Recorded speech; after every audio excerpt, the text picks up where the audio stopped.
I continue to be joined by Chuck DeVore. Chuck, I think one of the things that people have a misunderstanding about, there's this idea out there that Fiorina is the more electable, by some, I should say. And when I say some, maybe the mainstream media might be the best description, that, Fiorina is the more electable because she's more moderate. Your numbers poll very, very favorably directly against Boxer, do they not? Well, they do. The last poll that tested us head-to-head, the Rasmussen poll of about 2 weeks ago, had Tom Campbell 2 points down from Barbara Boxer, Carly Fiorina 4 points down from Barbara Boxer. I was 3 points down from Barbara Boxer. We were all within the margin of error. That poll also tested positive versus negative name ID among all likely California voters, Republicans, Democrats, declined states, minor parties. I had the best of all. I was plus 13, Tom Campbell was plus 10, and Carly Fiorina was plus 2.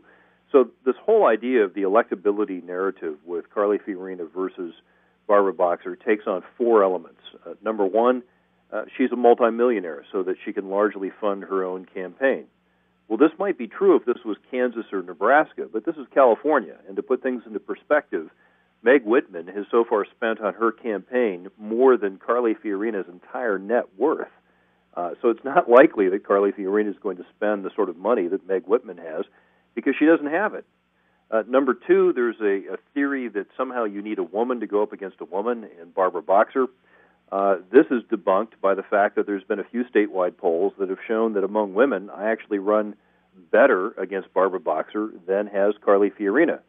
And the last theory that you don't hear a lot about now, because Carly Fiorina is trying to win the primary, so she's moved to the right and she's co-opted all of my conservative positions in this kind of battlefield conversion process that's occurred, is that somehow you need a more moderate Republican.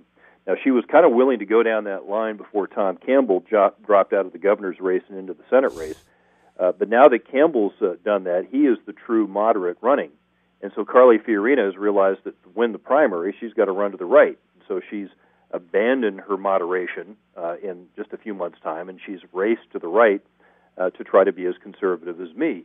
And this may be convincing to people who don't really follow politics, but if you look at the record, you'll find, in fact, that she's kind of a late convert to the conservative cause. So that's the theme or the narrative: money, gender, and moderation. You know, what I listening to you speak about her not being the true conservative, one thing that I'm just amused at is when she was on the show a couple months ago, you were on the show, I had asked her about being John McCain's economic advisor to the campaign, his presidential campaign, which of course she was. Do you recall, Chuck, how fast she ran away from that label? Wow, I was just one of several people around him. Right. One of several. When at various times in the recent past, she has said things like, I was the chief economic advisor, not just one advisor, but the chief. Yeah, I remember that line of questioning. As I recall, Ralph Hollow of the Washington Times had something to do with that as well. Yeah, that's exactly right. Yeah, and what I found interesting is you've actually been referring to her as a John McCain Republican. I mean, she was one of the early folks on his campaign, and I think one of the things that your listeners need to understand is, let me give you kind of some explanation about a very revealing incident. Whether or not you would vote to confirm Sonia Sotomayor to the U.S. Supreme Court. Now, Tom Campbell says, look, of course I would, unless you're absolutely incompetent. I think the president deserves his pick. And so he stakes out a position, and he can defend it. Well, Carly Fiorina told a room full of journalists in November of last year that she would have voted to confirm Sonia Sotomayor. I confronted her on that on another talk radio program when we had a 1-hour debate, and she said that I was lying about the record. And then I confronted her about it again on the Sean Hannity show, and she said, that's not true, when I said that she would have voted to confirm Sonia Sotomayor. Now, the next day, the L.A. Times wrote that, in fact, she said that she would have voted to confirm Sonia Sotomayor, so that I was right and she was wrong insofar as she was trying to call me a liar and that I was distorting the record. Now, about 10 days ago, to the San Francisco Chronicle editorial board, she said to them, oh, yeah, I would have voted to confirm Sonia Sotomayor. And I'm looking at this going, wait a minute. So the truth is whatever you say it is at that time, and whenever I call out the truth, I'm distorting your record. I get it.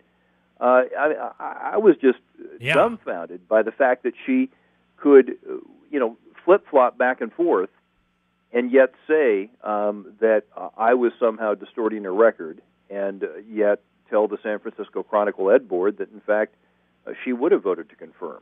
And that's just one small example that I think your listeners need to take into consideration now that she's saying that she's a conservative. Another one is amnesty. As recently as a few months ago, she refused to say what she would do with people who are here illegally and whether or not she would attempt to enforce the law.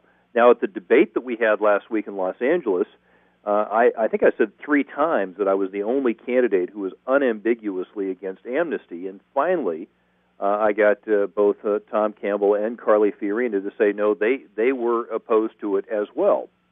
And of course, you saw this with the Arizona law, where Carly Fiorina took out multiple positions when the Arizona law was being debated, and saying that it was somehow the result of racist overtones within the Republican Party. Unbelievable. Absolutely unbelievable. Kind of trying to have it both ways. And so at the debate, she fully embraced the Arizona law. And I guess from my standpoint, it's kind of like let your yes be yes and your no be no. Just put out your position. Don't apologize for it. Defend your position.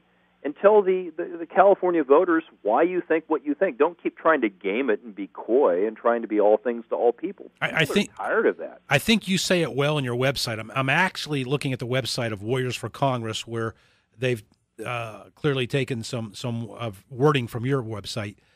You talk about her gaming it. On your website, Chuck DeVore, you use the words values, principles and values. You use it in a reference of all 3 of the candidates are poll well against Boxer. However, the choice for the California primary voters is not who can beat Boxer. It's which Republican candidate best represents your values. Very rarely do we hear candidates talk about principles and values, and I'm not talking about moral values in this case. I'm talking about conservative principles and values. Maybe she has used those words. Maybe she has them somewhere, but my hunch is you're not going to find those words coming out of her mouth. And I think just those simple words, values and principle, as it relates to conservatism, speaks volumes about your candidacy and the difference between you, Chuck DeVore, the candidate, and Carly Fiorina. Do you care to respond? There's no question there. Well, I think what voters need to understand in this era, especially of the Tea Parties, where people are so frustrated and so disgusted with their politicians for spending their children's future, is look at the life of the people that would seek to represent you. I'm a lieutenant colonel in the U.S. Army Reserve.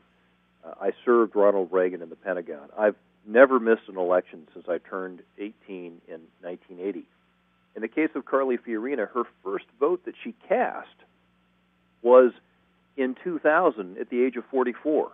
That's the soonest that we can see that she actually cast a vote as a Republican, and yet she claims that she's a lifelong Republican. How can you be a lifelong Republican if you haven't bothered to vote until you were age 44? That's something that people have to take into consideration. And so, again, with me, you've got a public record. You know where I voted over the years. What you see is what you get. And insofar as viability, we've now raised over $2.2 million from some 25,000 individual donors